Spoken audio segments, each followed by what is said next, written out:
Classes में आओ ताबिता और हम लोग कर रहे थे स्टाफिंग चैप्टर। स्टाफिंग चैप्टर में आज हम करेंगे ट्रेनिंग एंड डेवलपमेंट टॉपिक। आखिर होता क्या है, तो देखो सबसे पहले इसके मीनिंग से अगर मैं स्टार्ट करूँ, ट्रेनिंग का क्या मतलब होता है।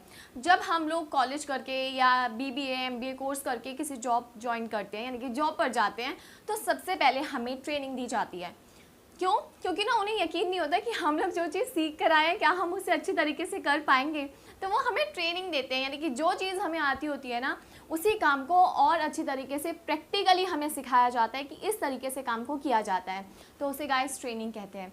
तो ट्रेनिंग जो होती है ना, वो बेसिकली जॉब ओरिएंटेड है, यानी कि जो आप काम कर रहे हो ना, उसी चीज़ को सिखाना, उसी चीज़ के बारे में और नई नई चीज़ें सीखना, आपके काम से रिलेटेड, उसको ट्रेनिंग कहते हैं। तो देखो ट्रेनिंग की एक डेफिनेशन है, वो समझते हैं सबसे पहले।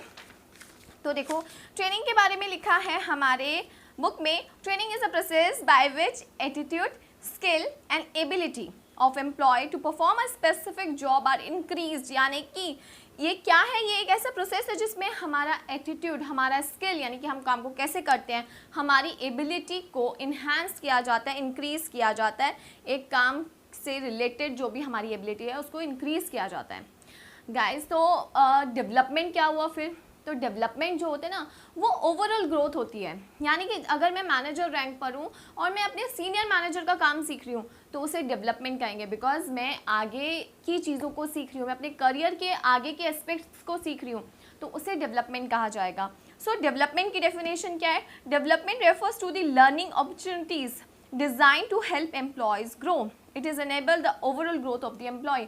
डेवलपमेंट में ओवरऑल ग्रोथ आती है, सिर्फ एक काम को सीखना नहीं, और बहुत सारी चीज़ें सीखना, यानी कि मैनेजमेंट सीखना, बिजनेस को किस तरीके से हैंडल करना है, उन चीज़ों को सीखना, डिफरेंट सिचुएशन को डील करना सीखना, हायर रैंक के लिए, वो आपका डेवलपमेंट कहलाता है। एंड ट्रेनिंग क्या कहलाता है, ट्रेनिंग जब आप किसी काम को सीखते हो करना, तो वो आपका ट्रेनिंग कहलाता है। यानी कि ये एक जॉब ओरिएंटेड प्रोसेस है।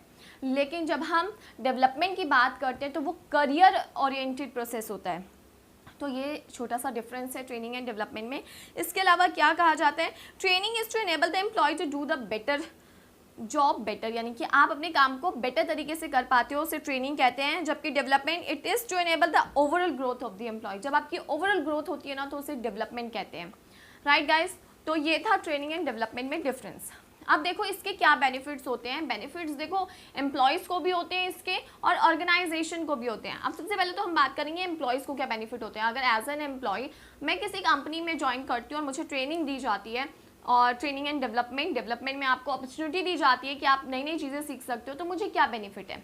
तो सबसे पहला है बेटर करियर, क्योंकि जो भी चीज़ें मुझे सिखाई जा रही है उससे मेरे स्किल और मेरी नॉलेज जो है और इन्हांस होगी, तो मेरे पास बेटर करियर अपॉर्चुनिटीज़ अवेलेबल होंगी।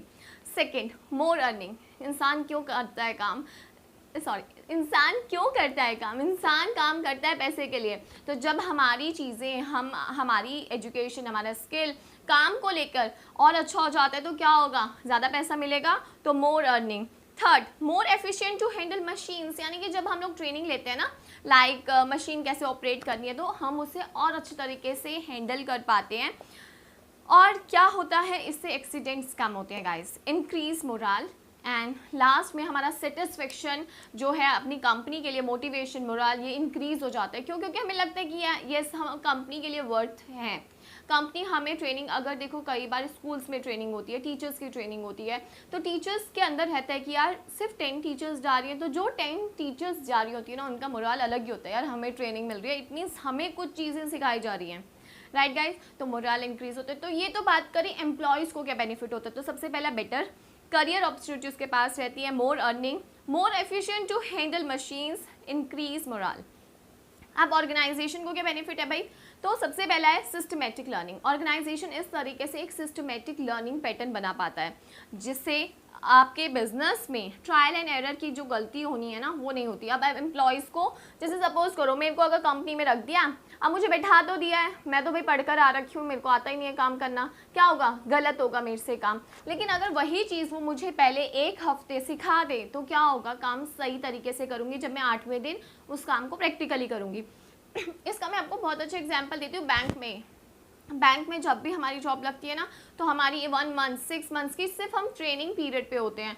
तो ट्रेनिंग 6 महीने तक हम सिर्फ सीखते हैं उस काम को, तो उससे हम सिस्टमेटिक लर्निंग पैटर्न कहते हैं, और जिससे हमारा ट्रायल एंड एरर जो है वो कम होता है, यानी कि गलतियां करके सीखने वाली चीज़ नहीं होती हमारी इसमें, और ना ही हमारे एफर्ट्स बेकार जाते, ना ही पैसा बेकार जाता। Second, higher profit. अब हायर प्रॉफिट क्यों? क्योंकि एम्प्लॉय अब आपका भाई काम सीख चुका है, बहुत अच्छी तरीके से काम करने लग गया, तो क्या होगा, जब बहुत अच्छी तरीके से हम काम करते हैं तो ऑर्गेनाइजेशन अच्छी तरीके से प्रॉफिट कमाती है। Third, reduce absenteeism and employ turnover. Employees के अंदर ना हमेशा, जैसे मैंने बोला है कि जो मोराल इंक्रीज हो जाता है, सेटिस्फेक्शन आता है, उसकी वजह से वो जॉब को छोड़कर नहीं जाते, ना ही छुट्टियां करते हैं, क्योंकि उन्हें पता है उन्हें वो काम आता है। लेकिन जब हमें पता होगा ना हमें काम नहीं आता, तो हम सबसे ज़्यादा छुट्टियां करते हैं। याद है स्कूल में भी यही करते हैं ना, जब टेस्ट लेना होता है और नहीं आता तो उस दिन छुट्टी मार लेते हैं, और अगर टेस्ट आता होता है तो सबसे पहले जाके बैठ जाते हैं। तो वही है ये चीज़। अब इसके बाद आते हैं फोर्थ, इक्विप फ्यूचर मैनेजर्स। जब आप अपने एम्प्लॉयज़ को ट्रेनिंग देते हो, डेवलपमेंट देते हो, डिफरेंट अपॉर्चुनिटीज़ देते हो, तो आप अपने एम्प्लॉयज़ को तैयार कर रहे हो मैनेजर रैंक के लिए, यानी कि हायर पोजीशन के लिए। इसके बाद है effective response to environment changes. Training की वजह से अगर कोई भी एनवायरमेंट में चेंजेस आते हैं, आप ट्रेनिंग दो, आपके एम्प्लॉयज़ उन चीज़ों को सीख जाएंगे, तो आप उन चेंजेस से क्या हो पाते हो, उभर पाते हो, यानी कि उन चेंजेस को कॉप अप कर पाते हो जैसे जैसे एनवायरमेंट में चेंजेस आते हैं। तो गाइस, ये ट्रेनिंग एंड डेवलपमेंट का टॉपिक था, जिसमें इसका मीनिंग करना है, डिफरेंस करना है, एंड एडवांटेजेस करनी है, या बेनिफिट जो ऑर्गेनाइजेशन को मिलते हैं एंड जो एम्प्लॉयज़ को मिलते हैं। ठीक है, तो आई होप सो आपको इसके थ्रू समझ आया होगा। अगर समझ आया तो लाइक, शेयर एंड कमेंट करना है, चैनल को सब्सक्राइब करना है, बेल आइकन को प्रेस करना है, और अपने डाउट आप मेरे से इंस्टाग्राम और यूट्यूब पर पूछ सकते हो। Thank you.